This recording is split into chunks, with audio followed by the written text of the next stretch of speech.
لیکن ہم اگر وہ دور مکی دیکھیں کہ جس میں آقا کریم علیہ الصلوۃ والسلام مکہ کے اندر تھے اور تبلیغ کا ایک سلسلہ تھا، وعظ و نصیحت کا ایک سلسلہ تھا، دعوت کا ایک سلسلہ تھا، تو ہمیں وہ جو 13 سالہ دور تھا، 12 سے 13 سال میکسیمم جو آقا کریم علیہ الصلوۃ والسلام نے اعلان نبوت کے بعد مکہ میں گزارے، اس دور کے اندر مسلمانوں کو بڑی مشقت پیش آئی، بڑی مشکلات پیش آئی۔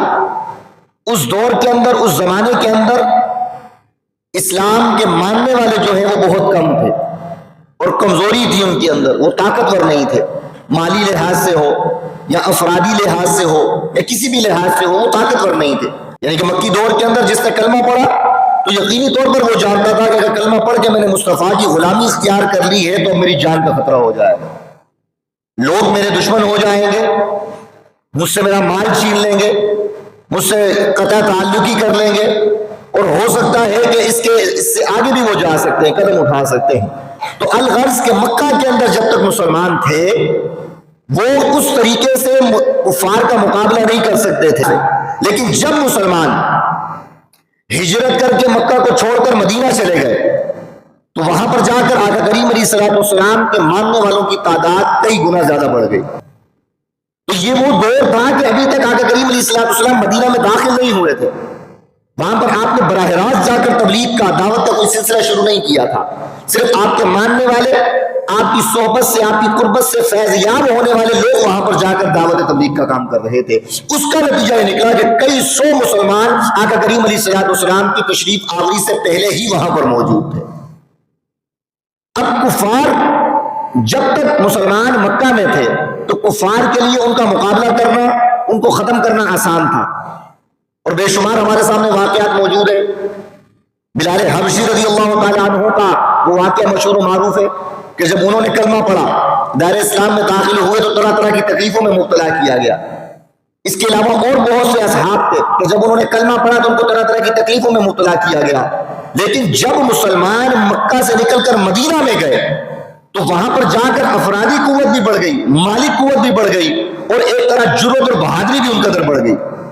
اس لیے آقا کریم علیہ الصلوۃ والسلام جب مدینہ منورہ میں گئے، تشریف فرما ہوئے، تو آپ نے ایک ریاست کا، ایک حکومت کا جو دائرہ تھا اور ایک انتخاب تھا وہاں پر اس کو چن لیا، اور فرمایا اب مدینہ جو ہے یہ اسلامی ریاست بن چکا ہے، اور وہاں پر اجتماعی صورت میں مسلمان عبادت کرتے تھے، کوئی روکنے والا نہیں تھا۔ وعظ و نصیحت کا، تبلیغ کا، دعوت کا سلسلہ جاری و ساری کا اب اس طرح کوئی نہیں روک سکتا تھا جس طرح مکہ کے اندر روک سکتے تھے۔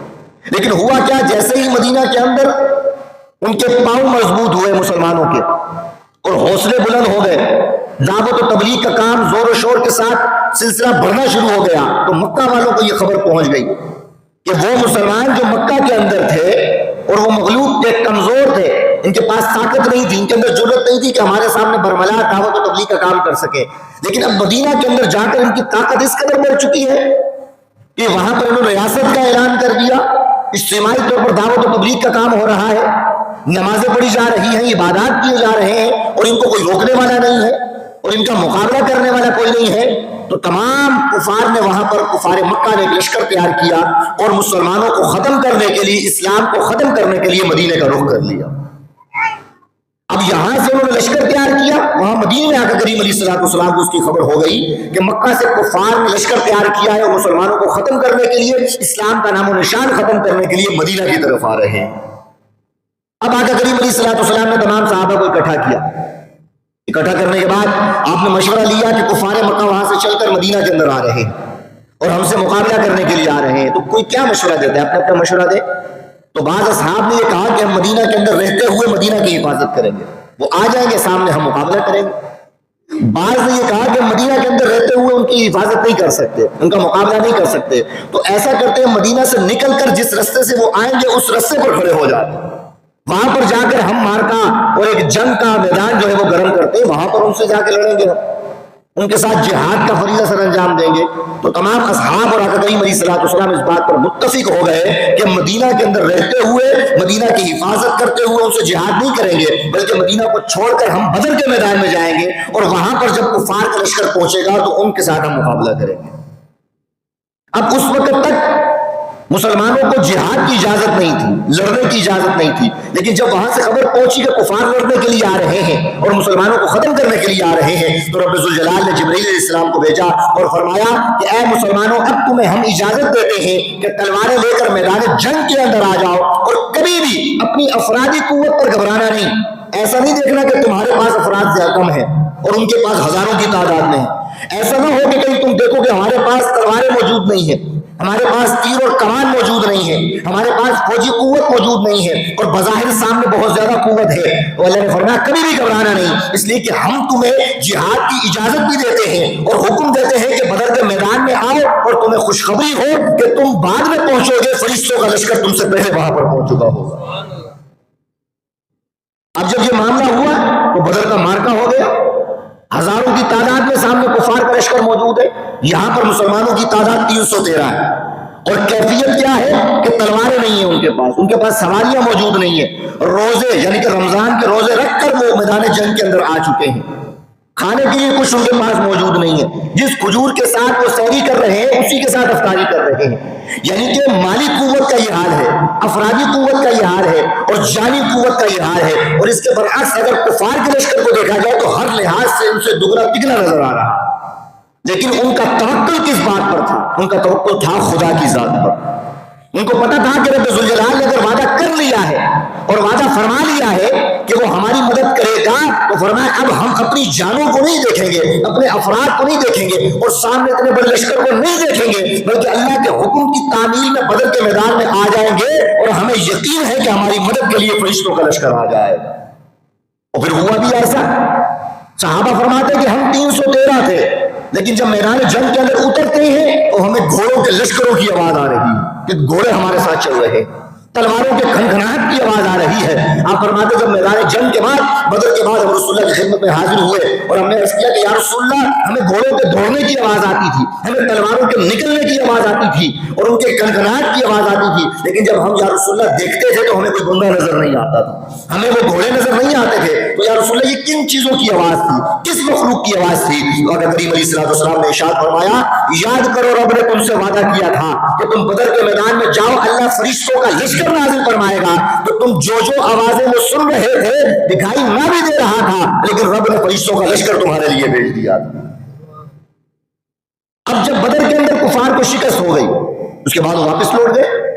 اب ان کو یہ بات تو پتہ چل گئی کہ مسلمان اتنی طاقت میں آ چکے ہیں کہ ہم ان سے مقابلہ نہیں کر سکتے۔ یہ اب یعنی کہ مکہ کے اندر رہنے والے مسلمان نہیں ہیں کہ جب چاہے ان کو ہم نے مار دیا، جب چاہے ان کو تکلیف میں مبتلا کر دیا، جب چاہے ان پر ظلم کر لیا۔ وہ سمجھ گئے کہ اب اس کنڈیشن سے، اس کیفیت سے نکل کر مسلمان اس کنڈیشن میں آ چکے ہیں کہ اب یہ تلوار لے کر ہمارا مقابلہ کرنے کے لیے آ گئے اور ہمیں شکست دے رہے ہیں۔ تو اب اگلا بار انہوں نے کیا کیا؟ عمومی طور پر یہی ہوتا ہے کہ جب انسان کسی دشمن پر حملہ کرتا ہے تو دو ہی طریقے ہوتے ہیں۔ یہاں تو انسان براہ راست اس پر حملہ کرتا ہے، فوجی قوت کے ساتھ، افرادی قوت کے ساتھ، اسلحے کی زور پر۔ جب اس طرح وہ انسان اس کو شکست نہیں دے سکتا، اس پر غالب نہیں آ سکتا، تو دوسرا طریقہ وہ کرتا ہے منافقت کا، کہ جا کر ان کے ساتھ ملتا ہے، گلے ملتا ہے، صلح اور معاہدے کرتا ہے، عہد کرتا ہے، وعدے کرتا ہے، لیکن پس منظر دل کے اندر وہ ان کو کاٹنے کی ارادہ رکھ رہا ہوتا ہے۔ یہ طریقہ کار ہوتا ہے۔ اور آقا کریم علیہ السلام جس کے جب اسلام آ گیا تو اسلام نے مسلمانوں کے اندر اتنی جرأت اور بہادری پیدا کر دی۔ اسلام نے کہا کہ اگر تم نے لڑنا ہے تو براہ راست جا کر لڑنا، یہ منافقت والی صفت جو ہے مسلمان کے اندر نہیں ہونی چاہیے۔ یہی وجہ ہے کہ رسول اللہ علیہ السلام نے اعلان فرمایا جو کوئی بھی جہاں کہیں بھی حملہ کرنے کے لیے جائے گا، کسی بستی پر جائے، کسی لشکر کے پاس جائے، تو فرمایا 3 باتیں ان کے سامنے لازمی رکھنا۔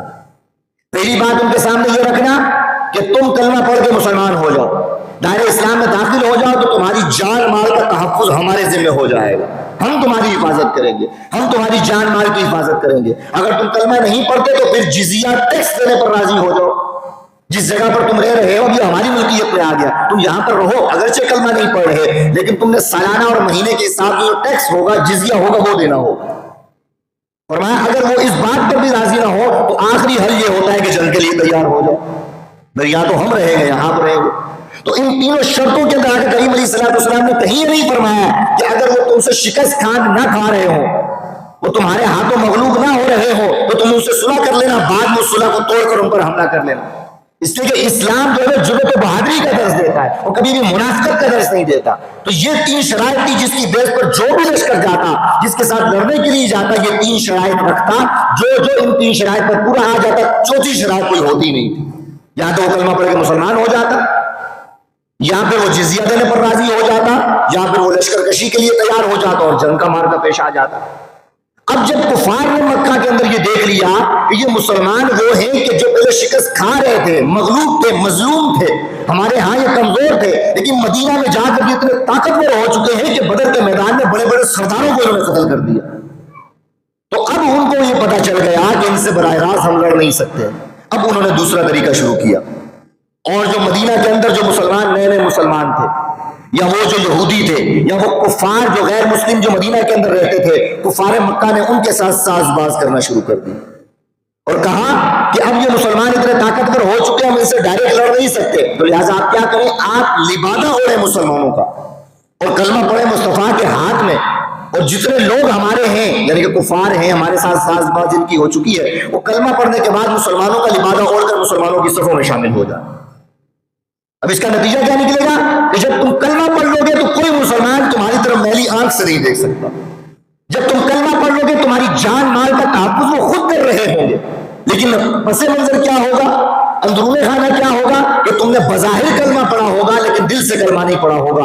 تم اس تاک میں لگے رہنا, کسی موقع میں لگے رہنا کہ کب ہمیں موقع ملتا ہے اور اسلام کو اور مسلمانوں کو صفحہ ہستی سے مٹا دیا جائے. یہی بات ہوئی جب احد کا مارکا ہوا. کفار کو پتہ چل گیا کہ اب ہمارے وہاں پر جاسوس موجود ہیں جو منافقت کر رہے ہیں, لبادہ انہوں نے مسلمانوں کا اوڑھ لیا, صحابہ کے ساتھ چل رہے ہیں, نمازیں پڑھ رہے ہیں, مصطفیٰ کے پیچھے پڑھ رہے ہیں نمازیں, ان کے ساتھ وعدے کر رہے ہیں, واعظ و نصیحت کے سارے معاملات چل رہے ہیں, تمام مسلمان ان کو مسلمان سمجھ رہے ہیں. جب اتنی پختگی ہو گئی تو اب ان کو پتہ چل گیا کہ اگر ہم یہاں سے لشکر لے کر جاتے ہیں تو یہاں تو مضبوط لشکر لے کر جائیں گے, لیکن ہماری مدد کے لیے مسلمانوں کے اندر سے بھی ہمارا لشکر موجود ہوگا. یہی وجہ بنی جب احد کا مارکا ہوا تو عبداللہ بن ابی جو منافقین کا سب سے بڑا سردار تھا, جب احد کے میدان میں جانے کی بات آئی, تمام صحابہ لشکر بنا کر جہاد کی صورت میں اور جہاد کا فریضہ سر انجام دینے کے لیے احد کے میدان میں آ رہے ہیں. لیکن اسی اثنا میں کیا ہوا, عبداللہ بن ابی جو منافقین کا سردار تھا وہ اپنے 300 افراد لے کر مسلمانوں کے لشکر سے جدا ہو گیا. این جنگ کے وقت وہ 300 افراد لے کر مسلمانوں سے جدا ہو گیا, واپس مدینہ کی طرف چلا گیا.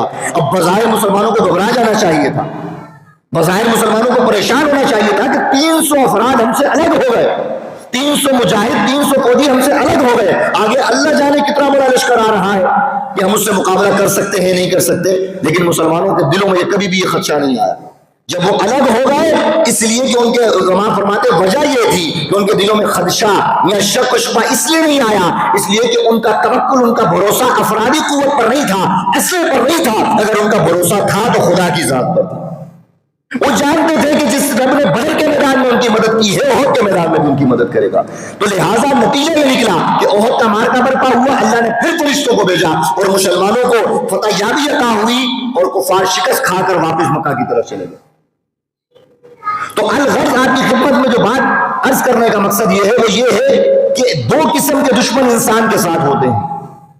یا تو کافر آپ سے ڈائریکٹ آ کر لڑے گا, اور اگر ڈائریکٹ نہیں لڑ سکتا تو وہ آپ کا لبادہ اوڑھ کر آپ کی صفوں میں آ جائے, وہ آپ کا لبادہ اوڑھ کر آپ کا کلمہ پڑھ کے, آپ کا قرآن پڑھ کے, آپ کی حدیث پڑھ کے وہ آپ کی صفوں میں آنا شروع ہو جائے گا, اور آپ کو یہ یقین دلانے کی کوشش کرے گا کہ وہ بھی آپ کے جیسا مسلمان, وہ بھی آپ ہی کی طرح قرآن کو مانتا ہے, وہ بھی آپ ہی کی طرح اسلام کو مانتا ہے, وہ بھی آپ ہی کی طرح نبی اور اللہ کو مانتا ہے. لیکن پس منظر کیا ہوگا, وہ یہ لبادہ اس سے اوڑھا ہوگا لیکن اندرون خانہ وہ آپ کو اسلام سے ہٹانے کی کوشش کر رہا ہوگا. اور یہ تاریخ ہمیں بتاتی ہے کہ رسول اللہ کے زمانے میں ایسا ہوا, رسول اللہ کے بعد کے زمانے میں ایسا ہوا, ہر زمانے میں ایسا ہوا کہ جب مسلمانوں کو شکست ہوئی یا مسلمان کمزور ہوئے تو وہ اسی وقت ہوئے جب سامنے والے لشکر نے ان کے ساتھ منافقت کا رد عمل کیا, منافقت کی صورت اختیار کی کہ مسلمانوں سے بظاہر معاہدے کر لیے, مسلمانوں کے سامنے کلمہ پڑھ کے آ گیا. اور مسلمان تو بولا بالا ہوتا ہے, وہ تو ظاہر پر حکم لگاتا ہے, اگر بظاہر اس کے سامنے کوئی کلمہ پڑھنے والا ہو تو یہ تو اس کو مسلمان سمجھے گا, یہ تو اس کو مومن سمجھے گا, یہ اس کے دل کے اندر گھس کے نہیں دیکھے گا کہ اس کا معاملہ کیا ہے, اس لیے کہ شریعت ظاہر کو دیکھتی ہے. آقا کریم علیہ الصلوۃ والسلام کے پاس ایک صحابی آئے, اور آ کر عرض کیا کہ یا رسول اللہ لشکر کے اندر جب ہماری لشکر کشائی ہو رہی تھی تو ایک شخص ہمارے سامنے آیا لشکر کے اندر لڑتا ہوا، جب میں اس کو مارنے لگا قتل کرنے لگا تو اس نے کلمہ پڑھ لیا. اس نے کہا میں تمہارا کلمہ پڑھتا ہوں، تمہارے نبی کا کلمہ پڑھتا ہوں اور مسلمان ہو جاتا ہوں. کہتے ہیں یا رسول اللہ میں نے پھر بھی کلمہ پڑھنے کے باوجود بھی اس کو قتل کر دیا، اس کی گردن کو کاٹ دیا. آقا کریم علیہ السلام نے ارشاد فرمایا تم نے کیوں کاٹ دیا اس کی گردن کو، اس پر حملہ کیوں کیا؟ کیا اس نے کلمہ نہیں پڑھا تھا؟ کیا اس نے دعویٰ اسلام نہیں کر لیا تھا؟ کہ یا رسول اللہ کلمہ تو پڑھ لیا تھا لیکن وہ سچویشن ایسی بتا رہی تھی کہ وہ جان بچانے کے لیے کلمہ پڑھ رہا ہے. جنگ کے میدان میں تلوار اس کی گردن پر رکھی ہے اور اس کنڈیشن میں سچویشن میں اگر وہ کلمہ پڑھ رہا ہے تو اس کا مطلب کیا ہے؟ وہ جان بچانے کے لیے پڑھ رہا ہے. یا رسول اللہ وہ تو جان بچانے کے لیے کلمہ پڑھ رہا تھا. تو آقا علیہ السلام نے ارشاد فرمایا کہ تم نے اس کے دل کو چیر کر دیکھا تھا کہ وہ دل سے کلمہ پڑھ رہا ہے کہ نہیں پڑھ رہا؟ اس لیے کہ شریعت ظاہر کو دیکھتی ہے. اگر شریعت ظاہر کو دیکھتی ہے اور وہ سامنے والا کلمہ پڑھ رہا ہے تو مسلمان ڈکلیئر کیا جائے گا، وہ مومن ڈکلیئر کیا جائے گا. تو یہ مسلمان ظاہر کو دیکھتا ہے. یہی وجہ بنی کہ جو غیر ہوتا ہے، جو دشمن ہوتا ہے، وہ اسلام کو اور مسلمانوں کی اسی چیز کو پکڑتا ہے کہ یہ تو بظاہر کلمہ پڑھنے والے کو مسلمان سمجھ لیتا ہے، تو لہٰذا وہ بظاہر کلمہ پڑھ کے مسلمانوں کی صفوں میں داخل ہو جاتا ہے. نتیجہ کیا نکلتا ہے؟ مسلمانوں کے اندر انتشار اور اختلاف پیدا کرنا شروع کر دیتا ہے. تو ہر دور کے اندر ایسا ہوا. لیکن ہمارا کام بنتا ہے. منافقین کا کردار کیا تھا؟ صحابہ فرماتے وہ مسلمانوں کا لبادہ اوڑھ کر آئے، رسول اللہ کے ہاتھ میں کلمہ پڑھا، نماز مصطفیٰ کے پیچھے پڑھ رہے، روزے رکھ رہے، کردار افعال وضع قطع ساری مسلمانوں والی. لیکن کرتے کیا تھے کہ پیچھے مصطفیٰ کی نماز پڑھ رہے ہیں، لیکن جب نماز پڑھنے کے بعد باہر جاتے، واعظ و نصیحت سننے کے بعد باہر جاتے تو جو نئے نئے مسلمان ہوتے تھے، جو بھی نئے نئے مسلمان ہوئے ہیں، ان کو جا کر پکڑتے اور رسول اللہ علیہ السلام کی جو غلطیاں ہوتی تھی وہ گنانا شروع کر دیتے کہ دیکھو کلمہ تو ہم نے بھی پڑھا ہے، دیکھو نبی تو ہم بھی ان کو مانتے ہیں، لیکن جنہوں نے یہ بات کی تھی یہ بات تو انہوں نے غلط کی تھی. دیکھو ہم بھی اللہ کو ماننے والے ہیں، ہم نے اللہ کو مانا، رسول کو مانا، لیکن نبی نے جو یہ بات کی تھی یہ بہت غلط کی تھی، یہ تو عقل میں نہیں آتی. اب کون ان کی باتوں میں آتا تھا؟ ان کی باتوں میں وہ آتا تھا جس کو مصطفیٰ کی شان و عظمت کا پتہ نہیں تھا، جس کو پتہ نہیں تھا کہ اللہ نے محبوب کو کیا شان و عظمت عطا فرمائی ہے. تو نتیجہ کیا نکلتا؟ شان و عظمت پتہ نہ ہوتی تو ان کی اس بات پر عمل کرتا اور کہتا ہاں آپ ٹھیک کر رہے ہیں. جیسے آج کل ہمارے ہاں ہوتا ہے کہ آپ کسی کی بات کو، یا کوئی ڈیبیٹ آپ سنتے ہیں، کوئی مناظرہ آپ سنتے ہیں، دو بندوں کے اختلاف کو آپ سنتے ہیں تو آپ اپنی رائے دینا شروع کر دیتے ہیں کہ جی یہ بات ٹھیک کہہ رہا ہے، یہ غلط کہہ رہا ہے. جیسا آج کل ہمارا معاشرہ چل رہا ہے، ہمارا نوجوان آج کلپ اٹھاتا ہے فلاں مولوی کا، فلاں مفتی کا کلپ اٹھاتا ہے اور اس کے بعد کسی دوسری مفتی کا کلپ اٹھاتا ہے اور پھر نتیجہ نکالتا ہے، ججمنٹ کرتا ہے کہ یہ صحیح کہہ رہا ہے، یہ غلط کہہ رہا ہے. تو ہم کہتے ہیں کہ یہ صحیح کہہ رہا ہے وہ اور یہ غلط کہہ رہا ہے. یہ ججمنٹ کرنے کی صلاحیت آپ کے اندر کہاں سے آ گئی؟ ایک شخص جس کو قرآن دیکھ کر پڑھنا نہ آ رہا ہو، جس کو عربی کی بنیادی گرامر کا پتہ نہ ہو، جس کو حدیث کا پتہ نہ ہو، جس کو اسلام کی کوئی تاریخ کا پتہ نہ ہو، وہ ایسے شخص کی بات کو سن کر اس کی تصدیق کرنے لگ جائے کہ یہ ٹھیک کہہ رہا ہے، تو یہ ججمنٹ اس کے اندر کہاں سے آ رہی ہے؟ نتیجہ یہی نکلتا تھا وہ جو نئے مسلمان کہ جن کو مصطفیٰ کی شان و عظمت کا پتہ نہیں تھا، یہ نہیں پتا تھا کہ مصطفیٰ کی شان و عظمت کیا ہے. ماجن کی قوت ہوا، اللہ نے فرمایا مصطفیٰ کی زبان سے جو نکلتا ہے یہ اپنی خواہش سے نہیں کہتے بلکہ زبان ان کی ہوتی ہے، کلام خود خدا کا ہوا کرتا ہے. اب جس بندے کو یہ پتا ہے کہ اللہ فرما رہا ہے، تصدیق کر رہا ہے کہ مصطفیٰ کی زبان سے جو نکل رہا ہے ان کی خواہش سے نہیں نکل رہا، خدا ان کی زبان سے نکال رہا ہے، تو جب کوئی آ کر ایسے بندے کو کہے گا کہ مصطفیٰ نے یہ بات غلط کہی تو اس کو شان و عظمت پتا ہوگا تو اس کا منہ بند کرے گا. تو کہے گا تمہیں کیا پتا کہ مصطفیٰ کی شان و عظمت کیا ہے؟ ہم نے قرآن پڑھا، قرآن نے مصطفیٰ کی تصدیق کی ہے کہ ان کی زبان سے جو نکلتا ہے حق نکلتا ہے، سچ نکلتا ہے. تو جو شخص علم کی کیفیت اس کے اندر کمی ہو اور اس کو مصطفیٰ کی شان و عظمت کا پتہ نہ ہو تو نتیجہ کیا نکلے گا؟ وہ ان کی بات کو ماننا شروع کر دے گا.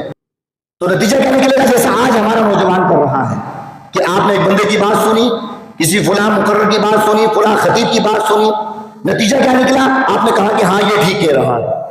تو ہم کہتے ہیں کہ یہ تو منافقین کا عمل تھا کہ وہ مسلمانوں کو گھیرتے تھے اور ان کو نقائص اور تنقیدیں بتایا کرتے تھے، اور چونکہ ان کے پاس علم نہیں ہوتا تھا ان کی بات کی وہ تصدیق کرنا شروع کر دیتے تھے. لیکن نتیجہ کیا نکلا؟ کہ وہ کامیاب ہوئے؟ کبھی بھی کامیاب نہیں ہوئے. اللہ نے قرآن کریم میں ارشاد فرمایا وَإِذَا لَقُوا الَّذِينَ آمَنُوا، یہ وہ لوگ تھے کہ جب مسلمانوں کے ساتھ ملتے تھے تو کہتے تھے کہ آمنا، ہم اللہ پر ایمان لے کر آئے. وَإِذَا خَلَوْا إِلَىٰ شَيَاطِينِهِمْ، لیکن جب مسلمانوں سے ہٹ کر اپنے شیاطین کی طرف جاتے تھے تو کہتے تھے کہ ہم تو تمہارے ساتھ، ان کے ساتھ جاتے تو کہتے مسلمانوں کے ساتھ، ان کے ساتھ آتے ہیں ہمارے ساتھ ہیں، تو مسلمانوں کا لبادہ اور کر مسلمانوں کو گمراہ کر رہے ہوتے تھے۔ لیکن اب ہمارا کام کیا ہونا چاہیے؟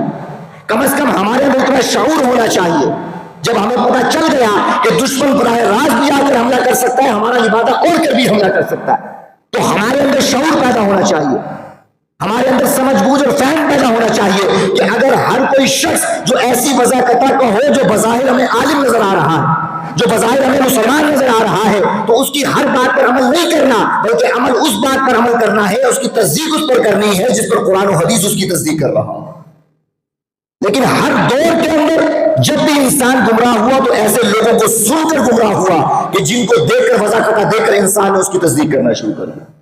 حضرت علی رضی اللہ تعالیٰ عنہ، حضرت امیر معاویہ رضی اللہ تعالیٰ عنہ، آپ نے جب صلح کا معاملہ ہوا تو آپ دونوں نے کہا کہ ہم قرآن سے فیصلہ کریں گے، قرآن جو کہے گا اس کے مطابق ہم صلح کر لیں گے۔ تو قرآن نے یہ اس بات کی مشورہ دیا تھا، حکم دیا تھا کہ جب دو گروہوں کے درمیان کسی قسم کا اختلاف پیدا ہو جائے اور وہ صلح کرنا چاہیں تو قرآن نے مشورہ دیا کہ ایک گروہ اپنی طرف سے ایک بندہ چنے جو ان کے نزدیک بھی معتبر ہو، اور دوسرا گروہ بھی ایسا بندہ چنے جو ان کے نزدیک معتبر ہو۔ یہ دونوں بندے ایک ساتھ کھڑے ہو جائیں، آپس میں صلح کریں، جو بھی شرائط طے کرے، جس شرائط پر یہ طے کریں گے صلح، تو فرمایا دونوں فریقین کی آپس میں صلح ہو جائے گی۔ اب اس طرف لشکر کا امیر جو بھی ہو، اس طرف لشکر کا امیر جو بھی ہو، اگر یہ لشکر کا امیر اپنی طرف سے کوئی کسی انسان کو، کسی بندے کو منتخب کرتا ہے اور وہ دوسرے لشکر کا امیر بھی کسی انسان کو منتخب کرتا ہے، یہ دونوں جس بات پر متفق ہو جائیں گے، دونوں امیر بھی اس بات پر متفق ہو جائیں گے۔ اب ہوا بھی یہی، حضرت علی رضی اللہ تعالیٰ عنہ نے اپنی طرف سے ایک صحابی کو مقرر کیا کہ میری طرف سے آپ جائیں گے، جا کر شرائط طے کریں گے اور صلح کا معاملہ پیش آئے گا۔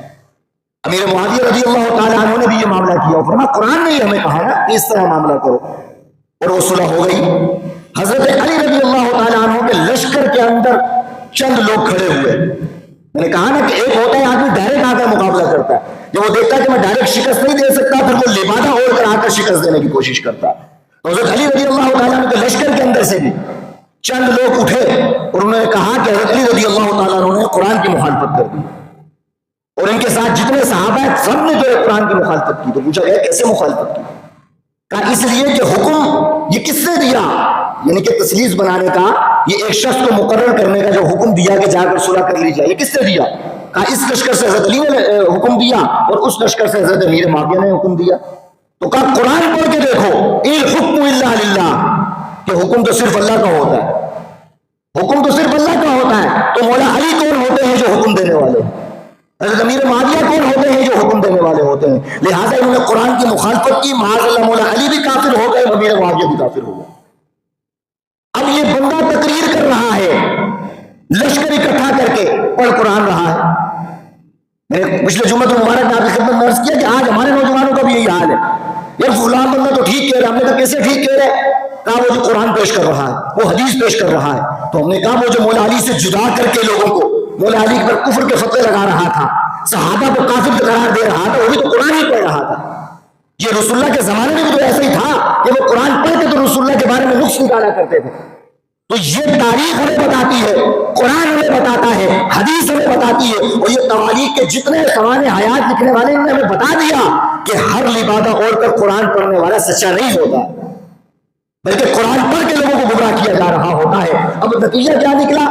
میں نے آپ کی خدمت میں عرض کیا نا کہ لوٹے ٹائپ لوگ ہر زمانے میں موجود ہوتے ہیں، اس کی بات سنی، اس پر عمل کرنا شروع کر دیا، ججمنٹ آ گئی نا کہ یہ بندہ ٹھیک کہہ رہا ہے۔ اب وہ اس لشکر کے اندر بھی جو لوگ موجود تھے انہوں نے کہا بات تو صحیح کہہ رہی ہے، مولا علی کو اگر کافر قرار دے رہا تو ٹھیک قرار دے رہا ہے، پوچھا گیا کیوں؟ اور قرآن تو پیش کر رہا ہے، ان حکم الا للہ، صحیح قرآن کی دلیل دے رہا ہے، قرآن ہے، دیکھو قرآن کے اندر اللہ کہہ رہا ہے حکم صرف اللہ کا ہوگا۔ تو انہوں نے تو قرآن کی مخالفت کی۔ اب وہ جو بندے ساتھ بیٹھے سن رہے ہوتے ہیں جن کے اندر فہم نہیں، میں نے کہا نا ان السمع والبصر والفؤاد، پچھلے جمعے میں آپ کی خدمت میں عرض کیا کہ سمع بصر فؤاد، یہ دل، یہ شعور اللہ نے تمہیں سوچنے سمجھنے کے لیے دیا تھا، اس کو استعمال کرنا تھا۔ لیکن بندہ جب ایسے انحصار کے اندر آ جاتا ہے تو اس نے کہا کہ ان تمام لوگوں نے کیا کہا کہ یہ بندہ تو ٹھیک کہہ رہا ہے، قرآن پیش کیا جا رہا ہے، لہذا قرآن کی روح سے تو مولا علی بھی کافر ہو گئے، وہ سارے کافر ہو گئے۔ نتیجہ کیا نکلا؟ 12,000 کا لشکر حضرت علی رضی اللہ تعالیٰ عنہ سے لشکر سے نکل کر الگ سے مخالفت کرنے کی وجہ سے ان کے مقابلے میں کھڑا ہو گیا. حضرت عبداللہ بن عباس رضی اللہ تعالیٰ عنہ وہاں پر موجود تھے، جن کو مفسر قرآن کہا جاتا ہے.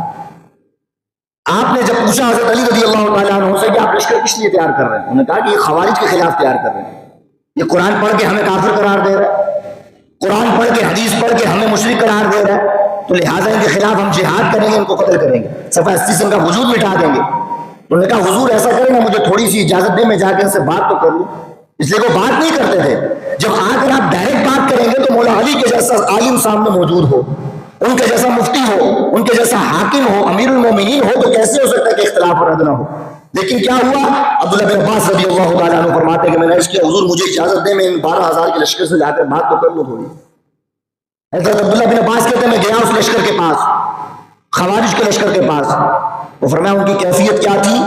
فرماتے ہیں کہ وہ اتنے سجدے کیا کرتے تھے کہ سجدے کرنے کی وجہ سے پیشانی پر ان کے نشان پڑ چکے تھے. عبادت کا یہ عالم ہے. فرمایا قرآن ایسے پڑھتے تھے کہ ہر وقت ان کی زبان سے قرآن کی تلاوت ہمیں سنائی دے رہی ہے. عبادت اور ریاضت میں ان کی آنکھیں سوکھ چکی ہیں کہ راتوں کو وہ جاگتے رہتے تھے، سوتے نہیں تھے. جسم ان کے کمزور ہو چکے تھے روزے رکھ رکھ کر. تو حضرت عبداللہ بن عباس بتاتے ہیں کہ میں نے ان کے لشکر کا مشاہدہ کیا تو مجھے پتا چلا، ایسے مجھے محسوس ہوا کہ جو عبادت یہ کرتے ہیں ہم صحابہ بھی ویسی عبادت نہیں کرتے. صحابہ فرماتے ہیں ہم ان کے سامنے اپنی عبادتوں کو کم سمجھ رہے ہیں، اپنی تلاوتوں کو کم سمجھ رہے ہیں، لیکن نتیجہ کیا نکلا کہ ان تمام عبادتوں کے باوجود ہمارے جیسا بندہ، آج کے دور کا بندہ ان کو دیکھتا تو کیا کہتا ہے؟ ان کو سب سے بڑا ولی سمجھنے لگ جاتا ہے.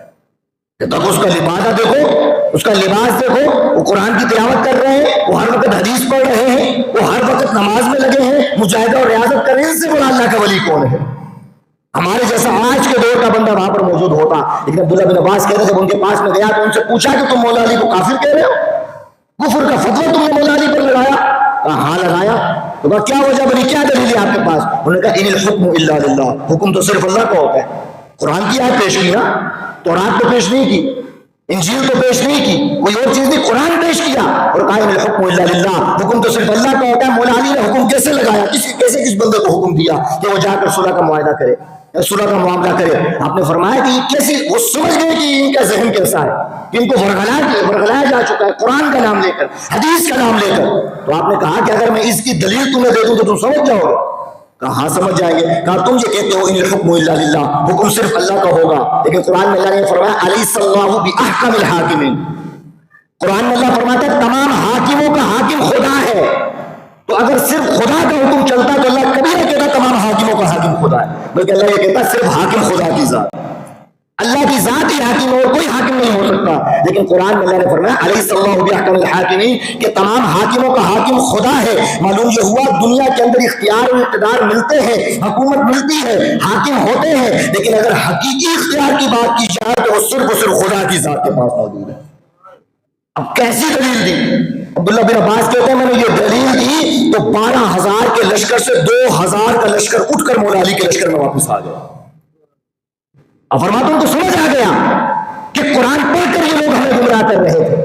میں یہ کہتا ہوں آج کا زمانہ ہمارا ایسا دور پرفتن چل رہا ہے. آج عبداللہ بن عباس ہمارے پاس موجود نہیں ہے، آج مولا علی موجود نہیں ہے، لیکن ان کی روایات، ان کا یہ کردار ہمیں بتاتا ہے کہ اگر تم کسی کی نمازوں سے دھوکہ کھا رہے ہو، کسی کے قرآن پڑھنے سے دھوکہ کھا رہے ہو، کسی کے دلائل دینے سے دھوکہ کھا رہے ہو تو دھوکہ نہ کھانا. یہ وہی دھوکہ کھایا تھا ان 1000 کے لشکر نے، 10,000 کے لشکر نے جو مولا علی کے لشکر سے نکل کر ان کی مخالفت میں کھڑے ہو گئے. عبداللہ بن عباس نے آ کر بتایا تو فرمایا وہ قرآن پڑھ رہے تھے لیکن مسلمانوں کو مشرک قرار دے رہے ہیں. تو آج کا ہمارا نوجوان بھی یہی کر رہا ہے، مفتیوں کو سن رہا ہے، 2 نمبر لوگوں کو سن رہا ہے، اور جب پوچھا جائے کہ وہ اس بات کیسے صحیح کہہ رہا ہے، کہہ رہا بالکل صحیح تو کہہ رہا، قرآن پیش کیا جا رہا ہے، حدیث پیش کی جا رہی ہے. ہم نے کہا آپ کے اندر یہ ججمنٹ کی صلاحیت کہاں سے آئی کہ آپ کہہ رہے ہیں وہ ٹھیک کہہ رہا ہے؟ آپ نے صرف ایسے لوگوں کے ساتھ آپ کا پالا پڑا جو اولیاء کے منکر ہے، جو غوث پاک کے منکر ہے، جو خواجہ صاحب کے منکر ہیں، جو دادا جی اجمری کے منکر ہیں. آپ کا تعلق ایسے لوگوں سے پڑا اور آپ لوٹے کی طرح گھوم کر ان کی طرف چلے گئے. تو آپ کیا سمجھتے ہیں صرف یہاں پر اولیاء کے منکر موجود ہیں؟ آپ اپنے زمانے کا مشاہدہ کر کے دیکھیں، یہاں پر صحابہ کے منکر بھی موجود ہیں، یہاں پر اہل بیت کے منکر بھی موجود ہیں، یہاں پر نبی کے منکر بھی موجود ہیں. کئی لوگ ایسے جو حدیث کا انکار کرتے ہیں، کئی لوگ ایسے جو قرآن کا انکار کرتے ہیں، اور کئی لوگ ایسے ہیں جو خدا کا ہی انکار کر کے بیٹھے ہیں. تو آپ نے جو طرز اپنایا کہ وہ جو کہہ رہا ہے ٹھیک کہہ رہا ہے، میں اپنی صلاحیت کے مطابق میں نے کہہ دیا وہ ٹھیک کہہ رہا ہے، آپ کا تعلق آپ کا پالا تو پڑا ہے اولیاء کے منکر سے، اور آپ لوٹے کی طرح گھوم کر ان کی تصدیق کرنے لگ گئے۔ خدا نہ خواستہ آپ کے سامنے اگر خدا کا منکر آ جائے آپ اس کی طرف بھی نہیں جائیں گے، اس لیے کہ آپ نے اپنا کرائٹیریا بنا لیا بغیر علم کے کسی کی تصدیق کرنا۔ کسی نے بھی آپ کے سامنے دلیل پیش کی، آپ نے مان لیا وہ ٹھیک کہہ رہا ہے، میری عقل میں یہ بات آ رہی ہے تو ٹھیک ہے۔ یہ جو آپ نے کرائٹیریا بنایا ہے، آپ مسلک کو رو رہے ہیں، آپ اور عقیدت اور اہل مسلک کو رو رہے ہیں۔ خدا کی عزت کی قسم یہ طرز جو آپ نے اپنایا ہے، جس نے اپنایا ہے، خدشہ ہے کہ ایک وقت ایسا آئے گا آپ کے سامنے خدا کا منکر بیٹھا ہوگا، آپ کو دلائل دے گا، آپ دلائل کا جواب نہیں دے سکیں گے، آپ خدا کے منکر ہو جائیں گے۔ تو اس لیے اپنا کرائٹیریا بدلے، علماء کے ساتھ جڑے، خود علم حاصل کریں۔ اگر علم حاصل نہیں کر سکتے تو اپنے آبا و اجداد کو دیکھیں کہ وہ کن کے ساتھ جڑے ہوئے تھے۔ جو صحابہ کا ماننے والا ہو، جو اہل بیت کا ماننے والا ہو، جو اولیاء کا ماننے والا ہو، ایسے لوگ ان کے ساتھ جڑے، اس لیے کہ آج کے دور پر فتن کے اندر یہ وہ مورچے ہیں کہ جن کے پاس جو آ جائے گا وہ ایران کے حملے سے بچ جائے گا۔